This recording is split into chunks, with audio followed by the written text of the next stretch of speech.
He was, but he was also this other thing. And that other thing was awful. Awful thing that would come out and couldn't see the Johnny I loved. What was your brother's role in Pirates? He was Captain Jack Sparrow. Pour les personnes qui m'ont, entre autres, je reprends l'expression, dit que ma neutralité elle était malvenue à ce moment-là, surtout que, vous le savez parce que je l'avais dit en début de vidéo, je considère une des deux personnes comme étant vraiment à défaut, Amber Heard, il n'y a pas besoin de vous spoiler plus que ça.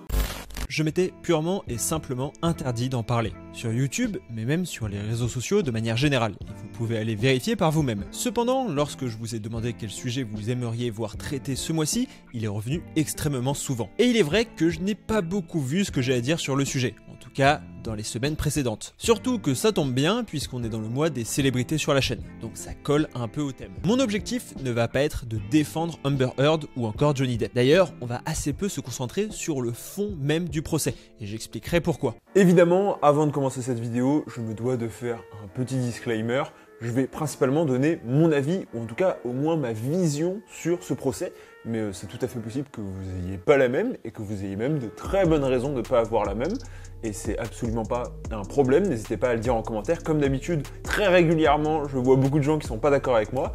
Et c'est pas du tout un souci, comme je vous ai dit, je lis tous les commentaires. L'important, c'est vraiment que ça se fasse dans le respect, l'amour, la fraternité, foot de rue, tout ça. Le but va surtout être de se concentrer sur le traitement médiatique de ce procès et les conséquences qui pourraient en découler. Pour autant, je me dois de faire un petit rappel du contexte très rapide pour être sûr que tout le monde a au moins les informations principales. Les deux acteurs se sont rencontrés en 2011 sur le tournage du film Rome Express, alors que Johnny Depp sortait encore avec Vanessa Paradis. Amber Heard commence à le fréquenter, il décide de quitter Vanessa Paradis et les deux nouveaux amants se marient même en 2015. Puis, en 2016, Amber Heard demande le divorce pour violence verbale et physique et obtient une ordonnance de restriction, c'est-à-dire que Johnny Depp ne pouvait pas l'approcher à moins d'une certaine distance. Johnny Depp nie les accusations. Finalement, il trouve un accord financier la même année et le divorce est prononcé. Puis, en 2018, le Sun affiche Johnny Depp en une du journal en l'accusant d'être un époux violent physiquement. Il attaque le journal pour diffamation et le procès a lieu en juillet 2020. La cour estime que 12 des 14 incidents relatés sont substantiellement vrais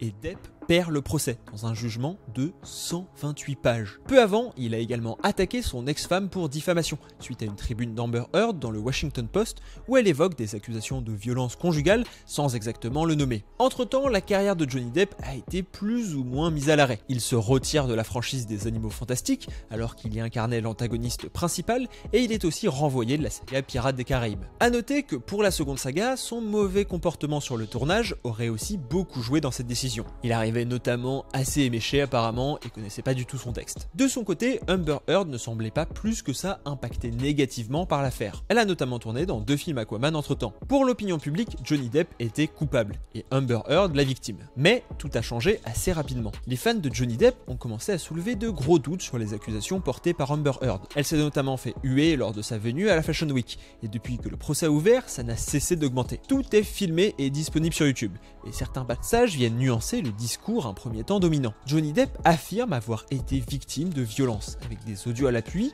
ou encore cette anecdote de son doigt découpé à cause d'une bouteille brisée. De son côté, l'actrice a notamment montré une vidéo de ce dernier fou de rage et alcoolisé dans la cuisine, renversant quasiment tout sur son passage. Elle a également témoigné d'une agression sexuelle avec une bouteille qu'elle aurait subie. Chaque semaine, un nouvel élément, un nouveau témoignage est amené à la barre, afin de convaincre le jury du bien fondé de la position de chaque camp. Entre-temps, l'opinion publique s'est clairement retournée en faveur de Johnny Depp, comme on atteste ce sondage que j'ai fait sur cette chaîne YouTube, où vous êtes globalement une grande majorité à préférer soutenir Johnny Depp ou alors à être neutre. Il n'y a que 2% qui soutiennent Amber Heard. Une pétition est même actuellement à l'œuvre avec pour but de retirer Amber Heard de la suite d'Aquaman prévue pour décembre. Bon, ça c'est un résumé extrêmement grossier. J'ai évidemment oublié plein de points mais ça m'intéresse assez peu en réalité. Tout simplement parce que je suis pas juge et que si c'était le cas, je préférais être payé pour ça. On voit alors la création de deux clans séparés et opposés. D'un côté, les fans de Johnny Depp qui vont être confortés dans leur position de fans. Pour beaucoup d'entre eux, la première partie de l'affaire a dû être difficile à vivre. Ils ont forcément forcément mal pris que la star qu'ils aiment, parfois adulte, se retrouve lynchée sur place publique et soit contrainte de se retirer quasiment de sa carrière d'acteur. Ce nouveau procès est une manière pour eux d'affirmer qu'ils avaient raison depuis le début. Et il faut être honnête, c'est probablement l'un des sentiments les plus confortables pour le cerveau humain. Il m'arrive d'ailleurs souvent de tomber dans ce biais. C'est le cas par exemple lorsque Netflix a annoncé avoir perdu des abonnés pour la première fois de son histoire et a chuté en bourse. Puis le premier à m'être langui de cette annonce en profitant pour sortir toutes mes vidéos où j'annonçais la fin du modèle actuel de Netflix et leur besoin de se renouveler. C'est confortable, mais un bon sceptique vous dira que plus votre situation cérébrale est confortable sur un sujet, plus il y a de chances de se tromper et de se faire avoir. Aux fans de Johnny Depp, il faut aussi ajouter une partie importante de gens qui se servent de cet exemple pour démontrer les dérives du mouvement MeToo. Le mouvement MeToo, qui a comme objectif de dénoncer notamment les violences faites aux femmes, s'est servi de l'exemple de Johnny Depp pour montrer l'ampleur du phénomène. Or, ce mouvement, qui a dérangé beaucoup de personnes assez conservatrices, il faut pas se mentir, est aujourd'hui dénoncé par ces mêmes personnes qui se plaignent de ce qu'ils dénoncent comme une chasse aux sorcières depuis le départ. L'idée que Johnny Depp aurait été accusé et jugé par le tribunal populaire à tort est l'exemple parfait pour délégitimer les paroles des victimes. En fait, ce procès de Johnny Depp et Amber Heard, il intervient dans un climat qui est extrêmement tendu autour de la libération de la parole des femmes. Et d'ailleurs, j'ai vu beaucoup de comptes féministes partager leur vision du procès en disant que une sorte de backlash après la vague MeToo, des réactionnaires qui voudraient empêcher les femmes de s'exprimer sur les violences et que ça délégitimerait un peu toutes les personnes victimes de violences conjugales. De l'autre côté se trouvent d'abord les fans d'Amber Heard, s'il en existe, mais aussi les personnes qui ont dans un premier temps poussé à cancel Johnny Depp. Lors de la première phase autour de ce divorce, comme je l'ai dit, il y a eu une énorme vague de rejet de l'acteur qui a conduit à sa mise au ban. Cela a été fait par les médias mais aussi individuellement, par beaucoup de gens sur les réseaux sociaux. Pour ces derniers, il est extrêmement inconfortable de se dire que finalement ils avaient tort et qu'ils ont mené à la fin de la carrière d'un homme qui serait en réalité innocent et qui n'aurait pas dû être attaqué d'une telle manière. Ce que je ne parviens pas vraiment à saisir, c'est pourquoi les personnes défendant Johnny Depp, accusant la cancel culture de l'avoir jugé trop vite, alors qu'on l'a vu, il avait quand même perdu un procès, reproduisent exactement le même processus avec Amber Heard, avec des pétitions, du harcèlement et la volonté de mettre fin à sa carrière. Comment réagirait-il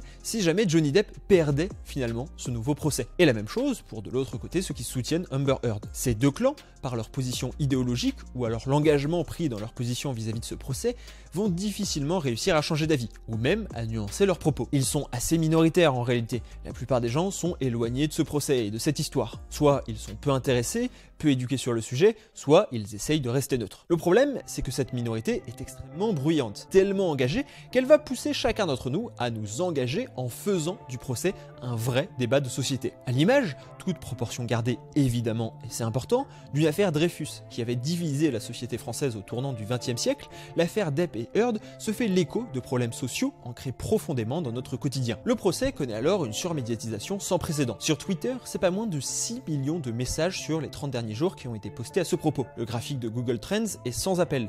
Pour vous dire, les deux ex-amants ont même généré plus de recherches Google que Tom Holland au moment de la sortie de Spider-Man No Way Home. Ce qu'il faut comprendre, et c'est particulièrement important, c'est que cette surmédiatisation est complètement intentionnelle. Il ne s'agit pas d'un élan honnête et sincère d'une partie du public qui n'attendait qu'une chose, c'est de pouvoir s'exprimer sur le procès. En effet, sans rentrer dans les détails juridiques américains que je maîtrise assez peu, l'opinion publique a une importance primordiale dans le système judiciaire outre-Atlantique. La décision finale de ce genre de procès est le plus souvent prise par des jurés, constitués de gens comme vous et moi, qui sont donc assez perméables à l'opinion publique. Si ça vous intéresse, je vous renvoie vers ce chef-d'œuvre que vous avez sûrement déjà vu, à savoir 12 hommes en colère, qui montre bien la difficulté qui revient à ces personnes désignées par tirage au sort. Jean-Marc Ferry s'est aussi penché sur la naissance d'un nouvel espace public dans son livre sur le sujet. Il revient rapidement sur les deux références classiques de l'espace public, à savoir celui grec, où les citoyens se réunissaient pour discuter des affaires de la cité, puis l'espace public moderne, notamment étudié par Habermas, qui se base sur un modèle bourgeois hérité directement des Lumières. Mais pour Jean-Marc Ferry, l'avènement des démocraties de masse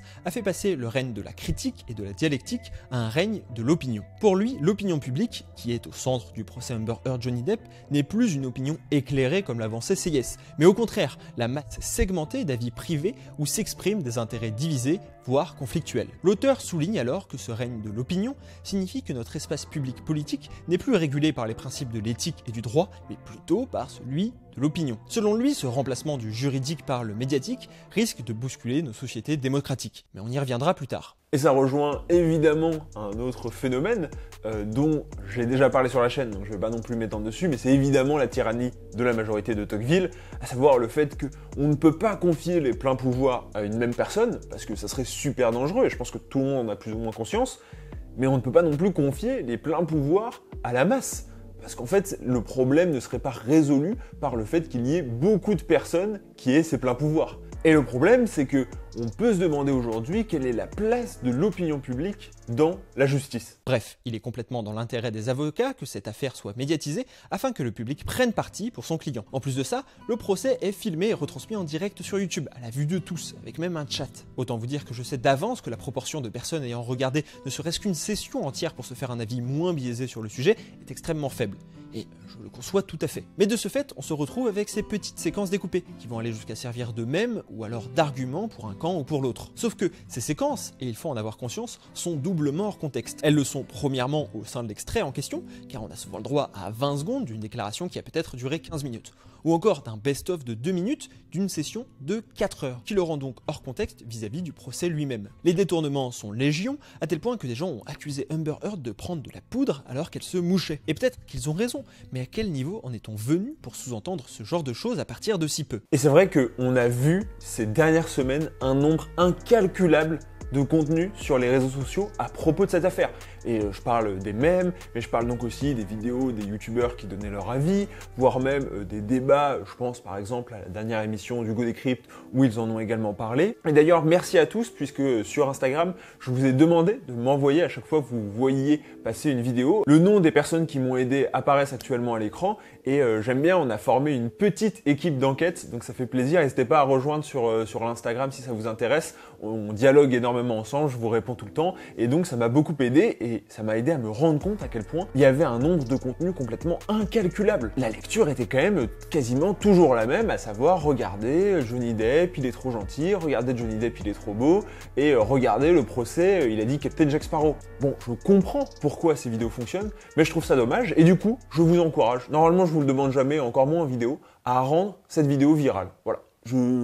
Pourquoi les autres l'ont été, et pourquoi celle-ci ne le serait pas? Au-delà des internautes, les influenceurs ont aussi commencé à prendre position sur le sujet. Je pense évidemment à Reject Gorilla ou Deringtia qui ont fait des vidéos en prenant clairement position en faveur de Johnny Depp. D'ailleurs, les deux ont dû refaire plusieurs vidéos sur le sujet, notamment pour nuancer leurs propos, ou au contraire soutenir encore plus Johnny Depp. D'autres, comme Giovanna, avaient déjà réalisé des vidéos pour revenir sur les différents faits de cette histoire qui passionne les foules. Pour vous dire, on a même eu le droit à un pseudo-débat sur Touche pas à mon poste qui accable Amber Heard pendant 7 minutes, en revenant de manière ultra parcellaire sur le procès. Tout le monde parle que de ça partout. Désormais, il faut avoir un avis sur le sujet. La vague médiatique est lancée, rien ne l'arrête. Et elle emporte dans son sillon tout ce qu'elle peut.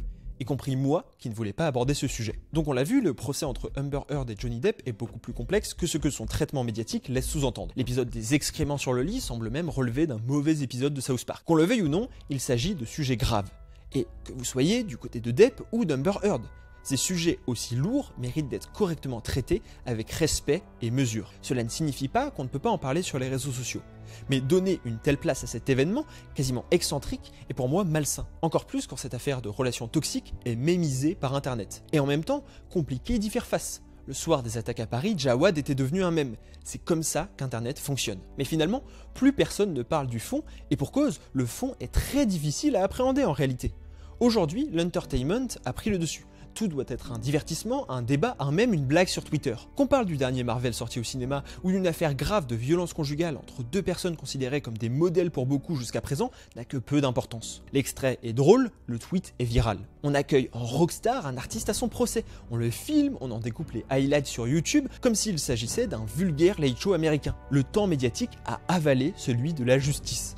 Les gens ont besoin d'un coupable et d'une victime, et ce, le plus rapidement possible. Un thread ou une vidéo suffit à se faire une opinion sur le sujet. Les codes de l'engagement se sont tellement dilués dans les codes des réseaux sociaux que la frontière se brouille de plus en plus. Désormais, l'activisme politique a lieu par le biais de petits montages soigneusement préparés, faits pour être repostés en story Instagram. On se fait un avis sur les réseaux, mais leur code empêche d'entrer en profondeur dans les sujets pour pouvoir se diffuser au plus grand nombre. C'est le grand reproche que l'on fait parfois à mes vidéos, mais que j'assume plus que jamais. Mes vidéos ne sont qu'une introduction à une pensée. Si votre pensée se résume uniquement à ce que j'ai dit, c'est qu'elle est incomplète. Tout simplement car le format, et aussi mon manque de connaissances extrêmement poussées sur certains sujets, ne me permettent que d'aborder la surface des thèmes évoqués. Et c'est encore le cas aujourd'hui. Ne vous faites surtout pas un avis sur ce procès à partir de la première partie de cette vidéo, même à partir de toute cette vidéo. La pensée et la réflexion ne doivent pas être des processus prémâchés qu'il suffirait d'emprunter à quelqu'un et de reprendre sur soi. Enfin, pour ce qui est de mon avis sur le procès en lui-même, comme je l'ai dit, mes connaissances sont limitées. Et à ce stade, je privilégie une position qui est plutôt confortable, mais qui je pense me permet d'être le moins dans l'erreur. La suspension de jugement. Donc non, je ne soutiens pas Johnny Depp. Tout comme je ne soutiens pas Amber Heard. Déjà car les premiers éléments semblent indiquer une faute partagée, ce qui n'est pas une faute équivalente pour autant. Simplement, apparemment, les deux ont l'air d'être condamnables. Mais surtout car je trouve personnellement indécent de se prononcer sur un procès d'ordre privé entre deux personnalités publiques dont on ne connaît rien. Comme je l'ai précisé, quand je dis que je ne soutiens pas Johnny Depp et que je ne soutiens pas Amber Heard, ça ne veut pas dire que je les renvoie dos à dos et que je considère que voilà, l'un vaut la même chose que l'autre. C'est pas comme ça que ça fonctionne. C'est juste que, effectivement, personnellement, j'ai un avis sur le fait que je trouve que certains arguments sont peut-être plus convaincants d'un côté que de l'autre, mais vu que j'ai conscience de ne pas avoir du tout tous les éléments nécessaires en ma possession, et puisque je ne sais pas vraiment sur quoi juger, je ne connais pas bien les textes de loi, comment ça fonctionne, sur quel genre de preuves on peut vraiment s'appuyer pour définir une personne comme coupable, et ben je préfère me dire que je suspends mon jugement et que je laisse des personnes compétentes dans ce domaine le faire. Le premier jugement pour l'affaire du Sun, il faisait 128 pages. Donc je pense que personne n'a lu les 128 pages de jugement. Et pourtant, je pense que ces 128 pages sont quasiment nécessaires pour comprendre pourquoi Johnny Depp a perdu ce procès. La justice est devenue un divertissement comme un autre. Un spectacle semblable au catch où on applaudit le gentil et hue le méchant. On supporte un pot de popcorn à la main, prêt à zapper au prochain combat. On cautionne le harcèlement d'une part après avoir dénoncé celui de l'autre. Et finalement, le résultat importe peu. Dans 3 mois, tout sera oublié, sauf pour les deux concernés, dont les deux vies sont probablement déjà détruites. Mais l'opinion publique aura eu ce qu'elle souhaitait, du pain et des jeux. Mais il serait peut-être temps de se questionner sur les conséquences dramatiques qui risquent de se produire à cause de ce divertissement mortifère, gangrénant tous les jours un peu plus notre société.